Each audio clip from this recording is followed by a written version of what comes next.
এত কষ্ট করে সকালের খাবার রেডি করলাম, সেই খাবারগুলো যে পড়ে গিয়ে নষ্ট হয়ে যাবে আমি আসলে বুঝতেই পারি নাই।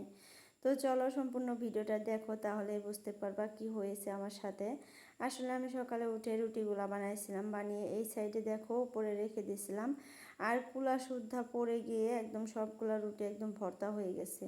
তারপরে কি করব দেখো, খুব সুন্দর করে আবার হাতের সাহায্যে ভালো করে করে নিলাম। আর যেহেতু আমি প্রত্যেক দিন ঘর মুছি, তো ওই জায়গাটা একদম পরিষ্কার ছিল, তার জন্য আবার উঠিয়ে রাখলাম। আর রুটিগুলোও দেখলাম যে না কোনো কিছু ভরে নাই আর কি, অপরিষ্কার জায়গাটা একদমই পরিষ্কার, আমি যে বললাম তো পরিষ্কার ছিল।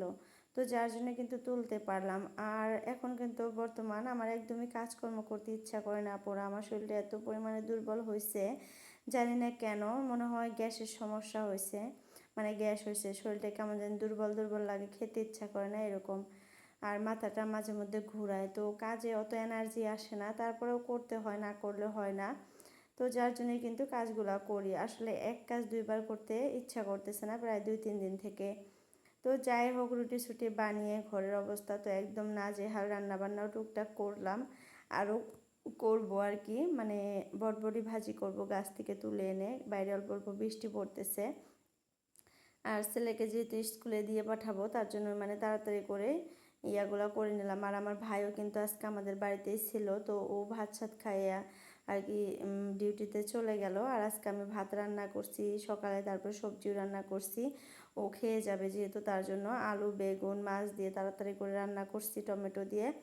আর ছেলের জন্য আবার মানে রুটি বানাইছি, তো অনেক কাজই কিন্তু করে ফেলছি। আর ঘুম থেকে উঠছি আমি 6:30টায়, তো সকাল থেকেই কিন্তু তোমাদের সাথে ভিডিওটা শুরু করে দিলাম। তো আশা করি তোমাদের কাছে ভালোই লাগবে। তো চলো, এই তো দেখো বৃষ্টি দেখো বাইরে কিন্তু পড়তেছে, তারপরেও আমি বটবটি তোলার জন্য গেছি। আর ক্যামেরাটা বাইরে নিয়ে যেতে পারি নাই, কারণ ওই যে বৃষ্টি পড়ে নষ্ট হয়ে যাবে, তার জন্য ঘরের ভিতরে এইভাবে রেখে গেছিলাম। আর এই তো দেখো অনেকগুলাই বটবটি তুলে নিলাম আমি, তো তোমাদের সাথে শেয়ার করব ঘরে এনে। এই যে দেখো এই কয়েকটাই ছিল, হোয়াইট কালার কয়েকটা ছিল আর গ্রিন কালার, তো সবগুলো তুলে নিয়ে আসলাম। এখন এই বটবটিগুলো ভাজি করব, কেন বলো তো, এখন যে আমি রুটি বানাইছি সেই রুটি দিয়ে খাওয়ার জন্য আজকে সবজি টবজি কিছু নাই, আর বুটও আমি ভিজাই নাই, মনে ছিল না। তো যার জন্য ভাবলাম যে চলো আজকে বটবটি ভেজে নেই গাছ থেকে কয়েকটা এনে রুটি দিয়ে খাওয়ার জন্য। আর তোমাদের ভাইয়া কিন্তু ভাজি টাজি দিয়ে আর কি রুটিটা খেতে পছন্দ করে বেশি, চা খেতে চায় না। আর আমিও কিন্তু চা খাই না, তো যার জন্য ভাজিটা করে নিলাম। তো দেখা যাক, তোমাদের ভাইয়া যদি বলে যে 1 কাপ চা করো, তাহলে হয়তো করতে পারি। তো যাই হোক, বটবটি ভাজাও কিন্তু হয়ে গেছিলো, তারপরে আমরা কিন্তু চাও খেয়ে নিছি অফ ক্যামেরাই, দুজন মিলে রুটি খেয়ে নিছি। খেয়ে তোমাদের ভাইয়া কিন্তু ওই পাশে মেয়েকে নিয়ে বসে আছে। আমি বললাম যে একটু সময় নিয়ে থাকো, মেয়েটা ঘুম থেকে উঠে বসছে, এখন কান্নাকাটি করবে, আমাকে কাজকর্ম করতে দিবে না, তো তুমি আধা ঘন্টার মতো একটু নিয়ে বসে থাকো, আমার এই কাজগুলো করে তারপর ওকে নিব। আর রান্নাঘর রান্না করার পর কিন্তু পরিষ্কার না করলে ভালো লাগে না, আর এইভাবে রেখে দিলে দেখা যায় পিঁপড়া আসে অনেক। আর আমার ঘরে ইদানিং এত পিঁপড়া আপুরা, তোমাদের সাথে শেয়ার করতে পারতেছি না, এত পরিষ্কার করে রাখি তোমরা তো দেখোই, তারপরেও কোথা থেকে যে এত পিঁপড়া আসে আমি মানে বুঝতে পারি না। এই দিক দিয়ে ওই দিক দিয়ে ওয়ালের মধ্যে এত পিঁপড়া, লাল পিঁপড়া কালো পিঁপড়া সব পিঁপড়ায় একদম ভর্তি। তো আমি কি যে করব, এদের অত্যাচারে আমার আর ভালো লাগতেছে না, মানে পিঁপড়া এত মানে করতেছে, প্রবলেম করতেছে, মাটিও তুলে, আবার কোনো জায়গায় মনে হয় কোন জায়গা থেকে মাটি নিয়ে এসে রেখে দেয়, ওগুলো আবার পরিষ্কার করতে হয়। তো এত কষ্ট করে পরিষ্কার করার পর তারপর যে মানে যখন এরকম মানে হয়, তখন কিন্তু আসলে খারাপ লাগে। আর এত পোকামাকড় পিঁপড়া সিপড়া ঘরে থাকলে কিন্তু ভালো লাগে না। তো তোমাদের ভাইয়াকে বলছি যে ডেটল আইনো, ক্রোজ দিয়ে কিন্তু আমি ঘর মুছি, তো বলছি যে ডেটল আইনো, ডেটল দিয়ে মুছলে হয়তো পিঁপড়াগুলো চলে যাবে, তা না হলে ফিনাইল, ফিনাইল দিলে কিন্তু ঘরের মধ্যে একটা কেমন জানি গন্ধ বের হয়, ভালো লাগে না, কিন্তু উপায়হীন, আমি হয়তো ফিনাইল দিয়েই মুছতে হবে। তো দেখা যাক কি করি। তো যাই হোক, দেখো মানে কথা বলতে বলতে কিন্তু আমার ঘর পরিষ্কার, মানে রান্নাঘরটা পরিষ্কার করা প্রায় হয়েই গেল। আর আপুরা হয়তো আজকে আমার কথার মধ্যে একটু ভুল ত্রুটি হতেই পারে, তোমরা ক্ষমা সুন্দর দৃষ্টিতে দেখো, কারণ আমি ভয়েস ওভার করতেছি প্রায় রাত 1টার সময়, আর আমি কিন্তু ঘুমিয়ে পড়ছিলাম, মানে ভয়েস ওভার যে করতে হবে মনে ছিল না, মেয়েকে ঘুম পাড়ানোর আগে আমি ঘুমিয়ে পড়ছিলাম। তারপরে হুট করে আবার জাগনা পেয়ে দেখি 1টার মতো বাজে, তো তখন আবার চলে আসলাম ভয়েস ওভার করার জন্য, কারণ দিনে তো আমি একদমই সময় পাই না, আর আমার মেয়েটা যেহেতু আমার সাথে থাকে, তো ওকে নিয়ে কিন্তু ভয়েস ওভার করা একদমই সম্ভব হয় না, যেহেতু একটু মানে চঞ্চল টাইপের, তো কথা বলে চিল্লাচিল্লি করে, তো ওইভাবে তো আর ভয়েস ওভার করা যায় না। তার জন্য দেখো এত কষ্ট করে আমি ঘুম থেকে মানে উঠে এসে বসে বসে এখন ভয়েস ওভার করতেছি। আর আমার চোখে মুখে এত ঘুম, মানে ঘুমে একদম ডুবে আছি। তো হয়তো কথা একটু উল্টাপাল্টা এটা ওটা মানে বলতেও পারি, আবল তাবল, তো তোমরা ক্ষমা সুন্দর দৃষ্টিতে দেখো, আগেই বলে দিলাম। আমি কিন্তু এখনও চোখ বন্ধ করে ঘুম পাড়তেছি আর তোমাদের সাথে মানে ভয়েস ওভার করতেছি, কথাগুলো শেয়ার করতেছি। তো যাই হোক, দেখো বেডরুমে চলে আসছি, বিছানাটা একটু গুছিয়ে নিয়ে তারপর দেখো তোমাদের সাথে একটা খুব সুন্দর জিনিস শেয়ার করতেছি। এটা কিন্তু আমি আনছি মেশোর থেকে, আর এটার প্রাইস নিয়েছে 412 টাকা। আর এটা কিন্তু একটা bed cover, king size bed cover, সাথে দুইটা পিলো কভার আছে বড় বড় সাইজের। আবার দেখো দুইটা কুশন আছে, কিন্তু কি সুন্দর কুশন, আবার কভারগুলোও আছে সাথে। তো খুবই সুন্দর কিন্তু একটা বেড কভার এটা। আর এটা কিন্তু অনেক ভাইরাল, ইনস্টাগ্রামে বলো, ইউটিউবে বলো, ফেসবুকে বলো, মানে সবাই কিন্তু এই বেড কভারটা আর কি নিচ্ছে। তো যার জন্য আমিও নিয়ে নিলাম, ভাবলাম যে হয়তো ভালোই হবে, আসলে ভালো, অতটাও খারাপ না। আর 400 টাকার মধ্যে তোমরা অত ভালো কোয়ালিটির কিন্তু বেড কভার পাবাও না, বাজারেও পাবা না। মানে অত বড় সাইজের বা দুইটা কুশন সুদ্ধা সাথে পিলো কভার, এগুলো সুদ্ধা কিন্তু 400 টাকায় আর কি পাওয়া যায় না, 600, 700, 800 টাকা নেই। যদি ভালো কোয়ালিটির চাও যে কটন কাপড়ে, তাহলে 1000 টাকায় নেবে। তো এটা একদম পিওর কটন না কিন্তু।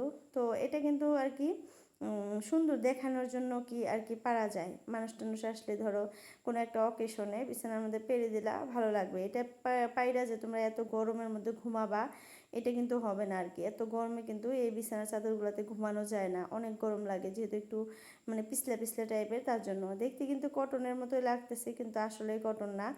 আমিও কিন্তু মানে যখন অর্ডার করছিলাম তখন মানুষের ফটোগুলো দেখে, রিভিউগুলো দেখে ভাবছিলাম হয়তো কটন, আবার লেখাও ছিল কটন। তো আসার পর দেখলাম যে না, পিওর কটন না, একটু সিল্ক আছে। তো কোনো ব্যাপার না, 400 টাকার মধ্যে আমার মনে হয় খুব সুন্দর একটা বেড কভার পাইছি আমি।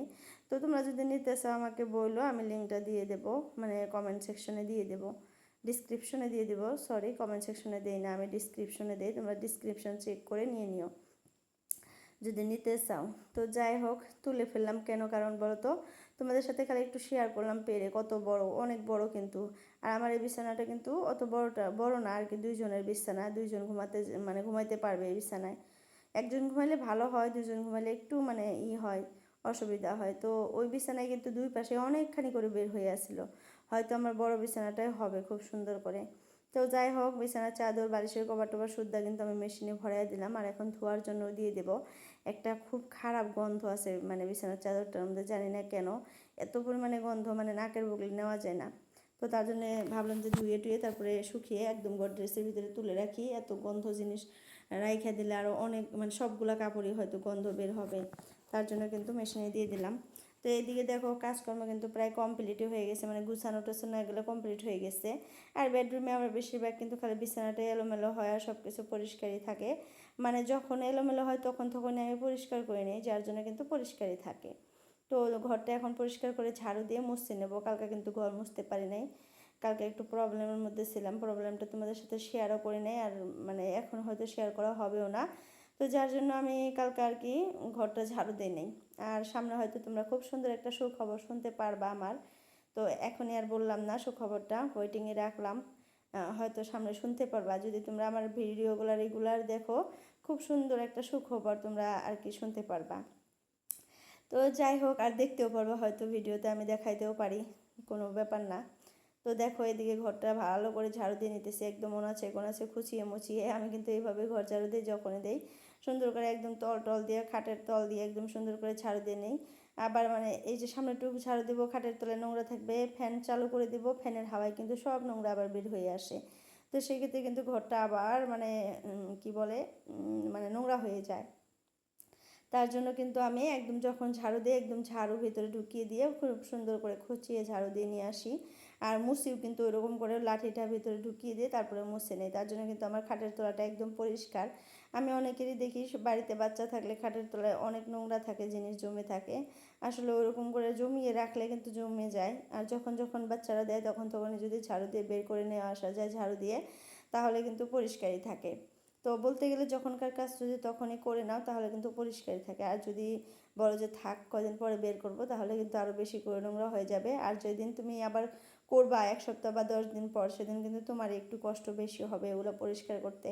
কারণ 10 দিনের জমানো বা একদিনে 1 মাসের জমানো নোংরাগুলো একদিনে পরিষ্কার করতে গেলে একটু কষ্ট কিন্তু বেশি হয়। আর কষ্ট বেশি হয় বলতে গেলে অনেকটাই কষ্ট হয়। আর যেদিনকার কাজ বা প্রত্যেক দিনের কাজ প্রত্যেক দিন যদি পরিষ্কার করে রাখো তাহলে কিন্তু কষ্ট হয় না। আর প্রত্যেক দিন যেহেতু ঘরটা ঝাড়ু দেওয়াই হয়, তারপরে বিছানা টিছানা পরিষ্কার করাই হয়, তো সেক্ষেত্রে একটু ভালো করে করলেই কিন্তু ভালো হয়, ওইটা আবার দ্বিতীয়বার করতে লাগে না। তো যাই হোক, ঘরটা ভালো করে এখন পরিষ্কার করে মুছে নেব। আমার কিন্তু এই ঘর মোছা লাঠি 3 রকমের, কিন্তু আমি কোনোটা দিয়েই শান্তি পাই না। এই লাঠিটা দিয়েই এত শান্তি পাই, ঘর মুছে এত ভালো লাগে, যার জন্য কিন্তু এই পুরানা লাঠিটা দিয়েই আমি ঘরটা মুছি। আর এটা কিন্তু তোমাদের ভাইয়া সবার আগে আমাকে এই লাঠিটা এনে দিয়েছিল এই বাড়িতে আসার পর। আরও তারপরে 2টা লাঠি, তারপরে একটা খুব সুন্দর একটা জিনিস, ঘর মোছার জন্য পানি টানি নেওয়ার জন্য, ওটা তো তোমরা দেখছাই আর কি, বঙ্গাইগাঁও থেকে শপিং মল থেকে এনে দিয়েছিল। তো ওইটা কিন্তু আমি ইউজ করি না, কারণ ঘর মুছতে অতটা ভালো লাগে না ওটা দিয়ে, কেমন যেন পিছলা পিছলা টাইপের। তো এটা নষ্ট হয়ে গেলে ভাবছি যে তোমাদের ভাইয়াকে বলবো এরকমই আর একটা এনে দিতে। তো চলো, কথা বলতে বলতে ওই রুমটা দেখো মোছা প্রায় কমপ্লিটই। আর মেয়ে কিন্তু মোবাইল দেখতেছে এদিকে, আবার এদিকে আমাকে ডিস্টার্বও করে, বারবার আমার কাজের এদিকে এসে পড়ে। ও এরকমই করে, যখন আমাকে ঘর মুছতে দেখে ওর, তখন আর ওই যে পানিগুলো যে দেখতেছে বালতিতে, এগুলো খালি ধরবে লাড়বে। আর আমি কিন্তু ঘর মুছতে খালি ঘর মুছি না পানি দিয়ে, কালি পানি দিয়ে কিন্তু ঘর মুছি না। একদিন যদি লিকুইড সাপটা দেয়, আবার একদিন দেখা যায় যে ফিনাইল দেই, ফিনাইল না সরি ক্রোস দেই, আবার একদিন একটু শ্যাম্পু দিয়ে নেই, একদিন আবার লেবু দেই কয়েকটা, আবার একদিন ছোটা আবার লবণের এগুলো দেই। এক একদিন এক একটা জিনিস দিয়ে কিন্তু ঘর মুছি। তারপরে দেখো কত পোকামাকড়। আসলে আমাদের বাড়ির পিছনটায় বাঁশের থোপ আছে, তো বাঁশের গাছ আছে, হয়তো ওইখান থেকে জঙ্গল আছে, হয়তো ওই জঙ্গলের থেকে এই পিঁপড়াগুলো আসতেছে। অনেক পরিমাণে জঙ্গল আমাদের বাড়ির পিছনটাতে, কিন্তু কিন্তু ওয়াল আছে, কিন্তু তারপরেও ওয়ালের ওই দিকে আর কি জঙ্গল। তো ওই জঙ্গল থেকেই মনে হয় যে পিঁপড়াগুলো আসে। তো কি আর করবো বলো, পিঁপড়া যদি আসে এখন কিভাবে পিঁপড়াগুলো খেদাবো, এটাই আমি বুঝতে পারতেছি না। অনেক সমস্যায় পড়ে গেছি এই পিঁপড়াগুলোকে নিয়ে। যেহেতু পরিষ্কার থাকতে একটু ভালোবাসি, তো ওই ক্ষেত্রে কিন্তু এইগুলা জিনিস যদি অত্যাচার করে তাহলে কিন্তু ভালো লাগে না। আর এই যে বেসিনটা যে দেখতেছো, এই বেসিনটা কিন্তু আমাকে সপ্তাহে একদিন এইভাবে ঘষতে হয়, কারণ এখানে ব্রাশ করা হয়, তারপরে মুখ টুক ধোয়া হয়, তার জন্য কিন্তু ভাত খাওয়ার পর হাতটাও ধোয় এখানে এসে। তো যার জন্য 1 সপ্তাহের মধ্যে একদিন ভালো করে যদি এইভাবে ঘষে নেই তাহলে কিন্তু দেখতে পরিষ্কারই দেখা যায়, নতুনের মতো হয়ে যায়, একদম ঝিকঝিকা চিকচিকা হয়ে যায়। আর যদি না ধুই এরকম রেখে দেয় তাহলে মনে হবে যে এটা যে কি এনে এখানে রাখছে, মনে হয় পুরানা একটা পচা একটা বেসিন এনে রাখছে এরকম। কারণ এই যে ভাত খাওয়ার পর হাত ধোয়া হয়, আবার সকালে উঠে ব্রাশটাও করা হয়, তার জন্য নোংরা জিনিসগুলো এখানে ধোয়া হয়, তার জন্য কিন্তু এরকম হয়ে থাকে। আর সব সময় যেহেতু হাত মুখ ধোয়াই হয় এখানে এসে, তার জন্য মাঝে মধ্যে এভাবে ঘষে নিলে একটু ডেটল বা একটু সার্ফ দিয়ে বা একটু সাবান দিয়ে ধুয়ে নিলে একদম যেহেতু বেসিন টাইলসের, তার জন্য কিন্তু খুব সুন্দর একদম পরিষ্কার হয়ে যায়। তো এই যে পরিষ্কার করে নিলাম। আর এইটুকু জায়গা মুছছিলাম না, আমি আগের থেকে ভাবছিলাম যে আজকে বেসিনটা ঘষে তারপরে এই জায়গাটুকু মুছবো। আর তল দিয়ে কিন্তু অনেক পানি পড়ে গেছে, কারণ অলটাও কিন্তু আমি ভালো করে ঘষে ধুয়ে দিলাম, হয়তো তোমরা লক্ষ্য করছো। তো যাই হোক, আজকে বিকালের নাস্তায় কি বানাই ওটা তোমাদের সাথে শেয়ার করব। মাঝে মধ্যে তো আমি কেক বানাই, প্যান কেকটা কিন্তু এখন আমার বানানো হয় নাই। তো আজকে ভাবছি যে আজকে বিকালের নাস্তায় আর কি প্যান কেকটা বানাবো। আমার ছেলেও ভালোবাসবে হয়তো খাইতে, ও কিন্তু কোনোদিন প্যানকেকটা খায় নাই, আমার মেয়েও খায় নাই, আমি খাইছিলাম মনে হয়, কিন্তু আজকে ভাবছি যে আজকে বানাবো অনেক দিন পর। তো এই তো দেখো, তারপরে কাজ টাজ করে কিন্তু আমি আর ভিডিও করি নাই। কাজ করে অনেকক্ষণ শুয়েছিলাম, তারপরে গোসল করছি, ভাত খাইছি, ছেলে স্কুল থেকে আসছে ওকে ভাত খাওয়াইছি, গোসল করে দিছি, সবাই মিলে একটু ঘুমাইছিলাম। এখন প্রায় বাজে 6:30টার মতো সন্ধ্যা।